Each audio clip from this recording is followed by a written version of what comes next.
1365 খ্রিস্টাব্দে জয়পুরহাটের খেতলাল উপজেলার হিন্দা শাহী মসজিদ নির্মিত।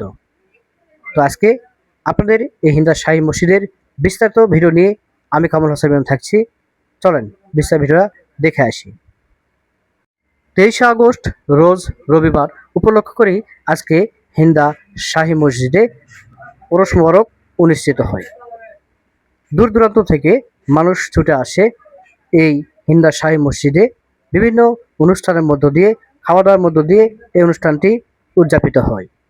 ইতিমধ্যেই মসজিদ কমিটির পক্ষ থেকে আমরা জানতে পারি যে দুপুরে খাবার বাবদ সেখানে 91 মণ চাল জাল করা হয়। দূর দূরান্ত থেকে মানুষ ছুটে আসে এই হিন্দা শাহী মসজিদে। যারা ভক্ত রয়েছেন তারা কিন্তু ছুটে আসেন। এই ওরস মোবারক উপলক্ষ করেই দেশের বিভিন্ন জায়গা থেকে ভক্তবৃন্দরা ছুটে আসেন এই হিন্দা শাহী মসজিদে, যেটি জয়পুরহাট জেলার খেতলাল উপজেলার হিন্দা গ্রামে অবস্থিত হিন্দা শাহী মসজিদ।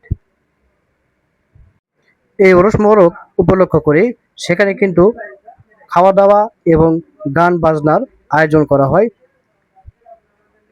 প্রতি বছরের ন্যায় এবারেও সে হিন্দা শাহী মসজিদে ওরস মোবারক অনুষ্ঠিত হচ্ছে।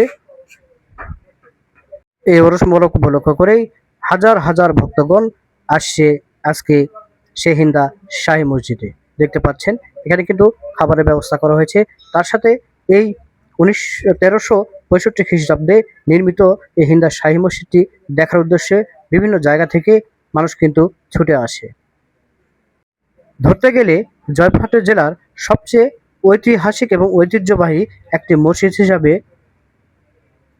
খ্যাতি অর্জন করেছে এই হিন্দা শাহী মসজিদ। আপনাদের সাথে ছিলাম আমি কামরুল হাসান মিলন, খেতলাল, জয়পুরহাট।